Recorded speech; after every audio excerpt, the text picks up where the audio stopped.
Jahir Martinez with Fight Hub TV, sponsored by Stagefront VIP, here with Mikaela Mayer in New York City. I saw on your social media that it was kind of hard for you to get here yesterday. You had some trouble. What was that all about? Just the smoke and the fires. I mean, that was going on here. I was stuck in Dallas for like 6 hours. Didn't think I was going to make it, but I did. I'm from Dallas, so that's why I didn't want to leave yesterday, because when I saw all of this that was going on, I was like, man, it's probably going to be hard to leave Dallas. Let's jump into it real quick. Josh Taylor, Teofimo Lopez, we just finished a press conference. Things got a little bit chippy. We do see these two high-caliber fighters. What can we expect from both of these? Because, you know, they're both good in the inside. They really don't use much of their jab. They're both strong. I feel like Josh Taylor will probably be the stronger fighter because he's in 140 longer than Teofimo. What do you think about this fight so far? I mean, they're both strong. It's not a fight where you can say, oh, this person's gonna easily got it back. They got it. Because I hate fights like that. Everyone's sick of seeing fights like that. These are the fights we want to see, where there's competition and where you have to weigh the options. And you're like, I don't know. You know, they both do the things really well, and anybody can win this fight. Either one of them can win this fight. Teofimo is really strong. You know, he's got a great left hook, big right hand. So Josh Taylor doesn't want to get caught with that. But I like Josh as a boxer. You know, I think that he boxes and moves really well, and then when he has to, he digs to the body and earns your respect there. So he's got to make sure that he doesn't catch, or that Teofimo's not dipping and moving. He's missing shots and get caught over the top. You know, I think investing in the body is smart with someone like Teo. But he's got to be careful. It's going to be competitive. I don't know. As a fighter yourself that's moved up on weight, Teofimo Lopez, I believe it's the second fight at 140. Timothy Bradley has stated that he doesn't know if he's going to have that power in the division. Do you think he's going to be able to carry that power? Do you think Josh Taylor's going to be able to take Teofimo's power, even though he's not really, solid in the division? What do you think about that? No, I think he's got the power, but he can't just be looking for big shots. You know, I think that Josh is a very good boxer, and you can't just try and jump in and land a big shot on him. Like, he's got to be smart with it. He's got to be able to. Teofimo's got to close that space well, and be really, really smart. If he's just leaping in with big shots, he's going to get caught himself. So it just depends what Teo shows up. I don't think he won the fight against Martin. I think that Martin boxed and moved, and Teo was this short the whole time. And he landed some good shots, but for the most part, Martin was outboxing him and moving around the ring too. Moving around the ring nicely, and it kind of showed you how to beat Teo. So I hope that Teo made adjustments from there and realized, like, okay, yeah, that's the style I need to work on. Closing that space a little bit more smarter. Not everyone's just going to run into my big shots. The competition's getting stiffer now.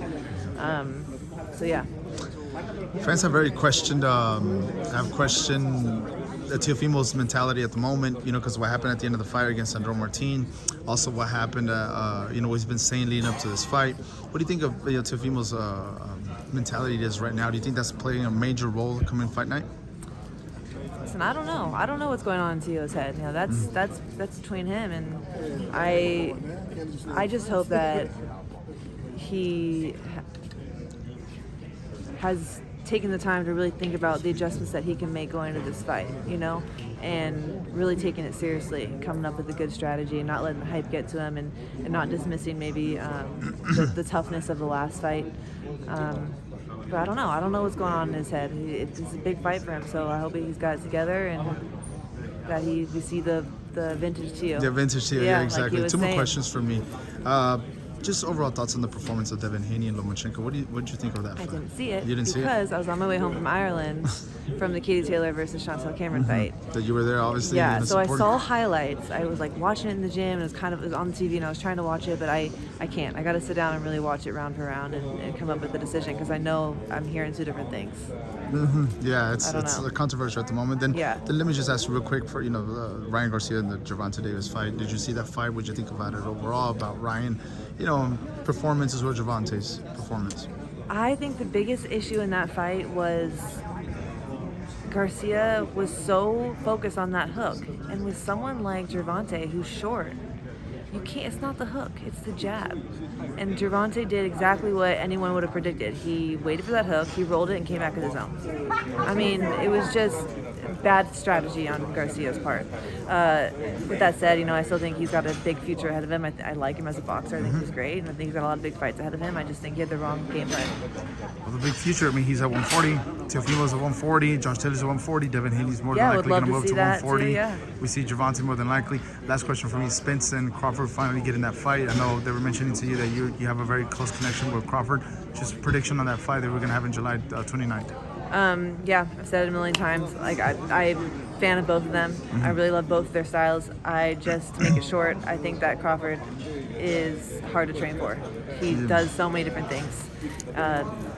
High IQ too, what a lot High of people. IQ. Spence is very technical, and he does what he does really, really well, and very strategic, and I like that about him. That's how I came out, very technical. But I just think that Crawford is a little bit more elusive. He does so many different things. You just don't know. It's hard to train for. Mikaela, thank you so much for your time. Thank you for speaking Fight Hub TV.